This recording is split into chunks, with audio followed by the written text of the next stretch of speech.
Hello guys, welcome back to Audible Odyssey. So let's step into a world of immersive storytelling where gripping tales of mystery, horror and adventure come to life. Each narration is crafted to pull you into the heart of the story, creating an unforgettable audio experience. From spine-tingling horrors to timeless classics, Audible Odyssey Adventures is your gateway to thrilling journeys beyond imagination. Subscribe now, and let the stories take you to places you've never dreamed of. Audible Odyssey presents.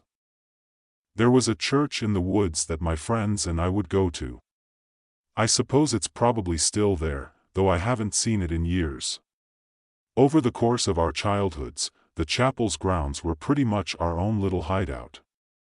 We spent nearly every summer going there and goofing around. Nothing ever felt off with the place. It felt comfortable, so when high school graduation was coming up we naturally needed a place to have our last senior hurrah, and, as you can guess, my friends Kelly, Sam and I recommended the church. To our surprise, no one even knew it existed. Regardless, they thought it'd be a perfect. Flash forward some weeks later and we were prepping up the place for that night's party. We moved the heavy wooden pews as best we could up against the walls to try and open up the place. We knew upwards of 100 people were planning on attending, and although the place was large it still wouldn't be enough. As I was thinking of what else we could do to free up the room, I heard Sam speak up. "Hey Jesse, look at this, it looks like a little kid." Sam chuckled once under his breath before he bent down and inspected the floor in front of the podium. Kelly and I walked over and peered at what he was talking about. Sure enough, right in front of the podium was a child-sized stain. It looked dark, old and burned into the wood. What do you think made it? I really can't remember it being here, Kelly said, looking over her shoulder towards me. I said in response, we probably didn't see it because of the pews. It must have been hiding under one of them, I replied. Sam and Kelly looked at each other and gave a slight nod of acceptance. I continued, "Anyway, let's get ready for tonight. We'll head home and meet back up here for the party." We all agreed and left the blackened stain on the floor on the walk home that afternoon. It was nothing out of the ordinary. We kept on the thin little dirt trail that existed well before we were ever born. That trail led us straight to the old father's abandoned house. He passed away a few years before I could rightfully remember, but apparently I was the last to be baptized by him before he passed. No one else bothered to move into that old place. Hell, most people would comment about it and say no matter what, it'll always be the father. We never knew much about the old priest who used to live in that home, but we were thankful to him for leaving us such a great secret party place off in the woods. Needless to say, once we hit the streets we all split up and went off in our different directions towards our individual homes. With the few hours I had to kill, I did some chores, prepped some breakfast and got myself cleaned up. My parents were almost always out of town, so I always had to take care of myself. I can't say I minded it, but it definitely made the nights I had like this that much more special. During those days, I could shrug off the weight of the world and have some fun. When you have to take care of yourself, you sometimes forget what being a kid really means. With all of my busybody activities, night fell. Before I knew it, I thought about how much there was around. 100 kids sneaking off towards Kelly, Sam and I's formerly secret hangout. It was surreal thinking 100 people, 100 living, breathing souls were all heading to the one place I always thought of as mine, but they were all going there to have fun together and I helped make it a possibility.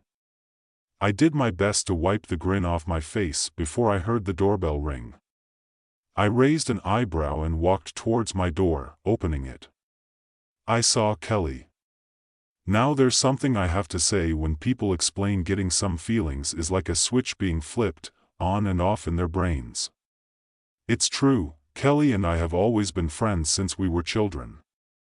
We had our fair share of arguments, grudges and hateful speeches.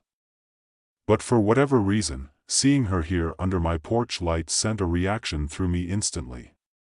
Every grudge match we ever had stopped existing. I wanted to be with her. Hey, I thought we could walk together.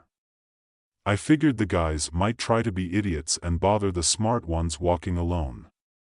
Her voice didn't have that dull gray tone anymore, that kind of tone that, old friends seem to have, the kind of tone that's more of an extension of yourself than that of someone else. It had its own uniqueness. Maybe I'm just babbling on at this point, but I want you to understand something in the air was different that night. Yeah, good idea. I was about to head out anyway. I shook off those sudden feelings and walked out of my door. Shutting it behind me, she smiled, and I swear I saw a certain sparkle in her eye that told me she was experiencing the same thing I was, the chilly summer night's air. Caressed my body, exhilarating my system with that all-too-real feeling of current nostalgia, the feeling that you know will be burned into your memories for the rest of your life. We walked down my street together. I just about worked up the courage to reach for her hand before I heard her speak about Chris and Sarah when they hook up. I diverted my gaze from the ground to see the two of them wrapped up in each other's arms. I don't know, I thought they hated each other. Kelly turned to face me and let loose a sweet-looking smile. I guess tonight was special for everyone. We walked near the old father's house and crept onto the property. I looked up into one of the windows and I could have sworn I saw someone looking down at us. I kept my eyes on the figure until we made it to the backyard. Strangely, it wasn't the first time I felt watched around here. It was just something I got used to. After we passed by the window, my attention was on the trail that I'd walked over so many times with my friends. The trail leading off into the forest has now been altered. It is larger now with all of the recent foot traffic. It made me feel a little upset knowing that this trail was no longer just the three of us, but now the whole senior classes together. We pressed on, occasionally passing a few spare couples that couldn't wait to get to the church to party with each other. The closer we got, the more the air felt different, and sure, part of it might have sprouted from the smell of alcohol that now permeated from the sweat of nearly everyone we passed, but there was also something else. It was almost like smelling helium. It felt lighter than normal oxygen going up into my lungs. I knew I wasn't going crazy either. A few people we passed made comments about feeling lightheaded and seeing red mist. When I heard that I should keep my eyes open, there was certainly a reddish haze on that dark night, but I couldn't quite see something as thick as mist. Before too long, we reached the old holy grounds. The entrance looked like it was overflowing with people, but fortunately the music from inside managed to fly through the open air with a fury, allowing people to extend the party under the night sky. Several people outside must have started a bonfire a few minutes before we got there. In the large clearing, students would dance around the blaze with their shadows exploding and violating the grounds around them. I'm not sure if it was my dazed state, but they looked surreal. Their shadows seemed to move of their own valuation around the fire. I felt a tug on my shirt separating my eyes from the dancers. I turned them onto Kelly as her eyes lit up and she started to jog forward. I squinted my eyes, the red haze stronger now wherever she was running. I saw Sam with Kelly's best friend Riley. I shook my head clear with a smile parting my lips. Sam had spent middle school through senior year with the biggest crush on that girl, and he finally got her to take a shot with him. I followed just behind Kelly as she stepped up next to Sam. "Oh hey guys, look who I've got here." He nudged Kelly's friend with his elbow before wrapping his arm around the back of her waist. "Finally giving in," Kelly said smugly to her friend before she pulled her away from Sam to gossip with her. "Looks like you're having a good time," I said, while turning my head to spy on the girls. "Yeah, tonight's something else, you know." I turned back to look at Sam. He had a sincere smile planted on his lips. When I think of him, that's how I like to imagine him, happy and comfortable. My thoughts were interrupted by a cheer coming from inside the chapel as the line outside grew thinner. I looked over at Sam, who returned my confusion. There would be no way this many people could fit inside my buddy, and I headed forward, pushing past the commotion around us. We managed to wriggle our way into the building. On the opposite side of the church was a door I'd never seen before. Just beyond the podium, false wooden paneling had been torn down, exposing this new space. What the actual hell was it? Sam muttered next to me. I felt something inside of me start to get angry, jealousy from these random kids finding something me and my friends couldn't find our whole lives. I blew past Sam and went straight for a blue-eyed worrying kid on the podium. "Hey, how the hell did you guys find that door?" I yelled out over the music. He looked down at me and pointed down to the floor. His teeth shined through his lips in a smug manner. I looked over and saw the stain from earlier, except now it had an arm extended pointing to the newly discovered entrance. Something about the stain didn't sit right with me either. It seemed larger, less like a child and more like a thin, tall man in a robe. I waved for Sam to come over and he waded his way through. "People," I pointed at the floor. "Jesus," he called out while scrunching up his face, "should we see where that door goes?" I shook my head. I wanted to wait for Kelly. After all, this was her childhood home, just like the rest of us. Exploring without her would feel like cheating. A few minutes passed before we saw her stumble inside with Riley. We herded them over to us, waving like maniacs to get their attention. Once they were close enough, we showed them the image of the pointing man burnt into the floor and the newly revealed room. Kelly was adamant we explore together, with most of the traffic equalized in the room. Finding a way to push past everyone was easy enough. It turned out the next room over was no bigger than the first floor of a small steeple. The only thing of note was the stairs leading downwards in the center of the room. Our little group made our way over to them and peered down. On the walls lay destroyed stained glass and paintings. They spiraled down along with the stairs, with one foot in front of the other. We all headed down. We each took our time and walked down every step in a single file line, with me and Sam in the front, followed by Kelly and Riley. Each step made the air around us seem hotter and heavier. A certain manic dread followed with it, the sort of feeling of adrenaline, anger, and depression all compressed together. I found myself continuously looking backwards at Kelly. It felt like those urges I had earlier were becoming amplified. The only thing that shook them off was the sounds we began to hear. We were close to the bottom. When they started being audible, they sounded like moans and gasps, all very sensual in nature. At this point, I wanted to turn away. My mind was already cluttered with thoughts about Kelly. Whatever was down there wasn't going to help. That's when I felt Sam's hand rest on my back, coaching me downward. I pushed the thoughts of leaving out of my head and entered the opening at the bottom of the steps. A large stone door was propped open, exposing the large cavernous room. Directly across from us on the far wall was another stone door. Thick red mist billowed underneath the door, suffocating all of the oxygen around us. What replaced the air was the same helium gas from outside, but amplified to an overbearing level. I managed to snap out of my trance to look around. To my horror, I saw shadows of people reaching out towards the lifeless skin suits of students who were stapled against the walls. The shadows used their lengthy fingers to caress the young bodies. In response, the skin suits flinched and spasmed, akin to getting hot grease splashed onto their bodies. "We need to get out of here now," Kelly whispered, her tone begging for support.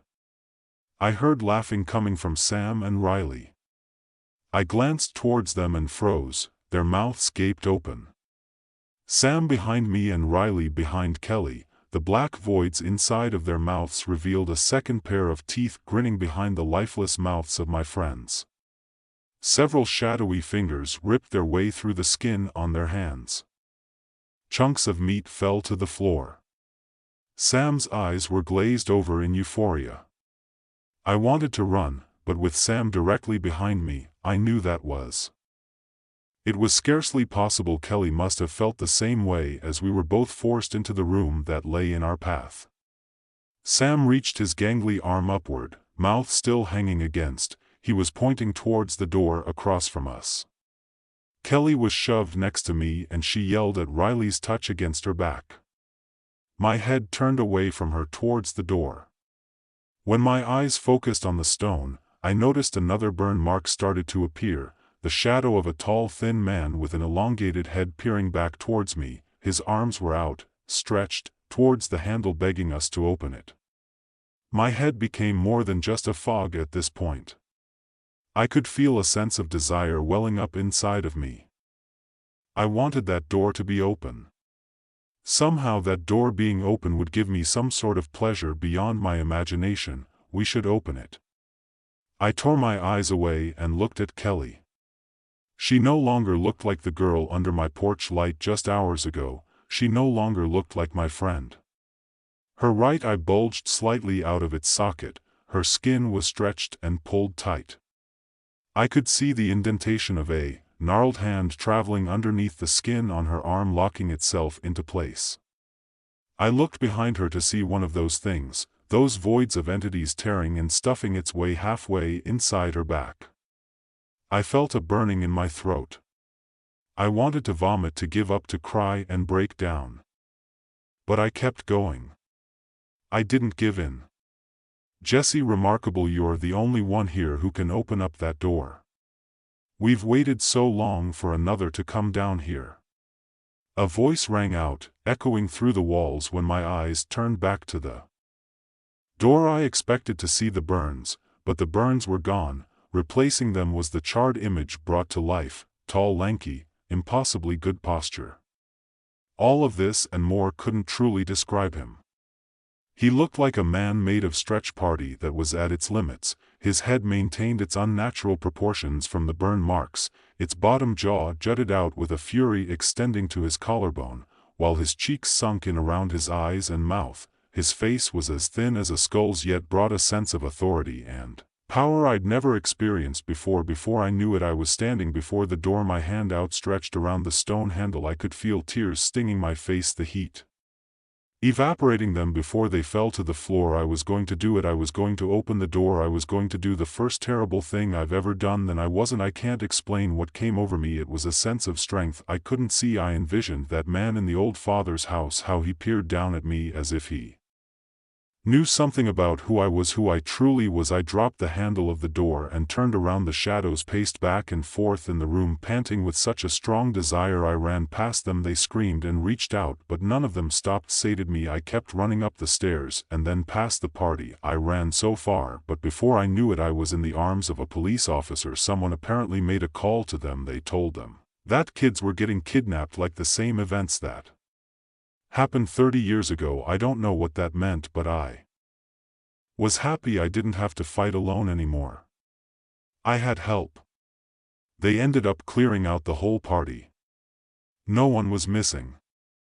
Sam, Kelly, and Riley were all just fine, but I knew they weren't. Every once in a while I'd catch them glaring at me, or I'd see a spasm just beneath their skin.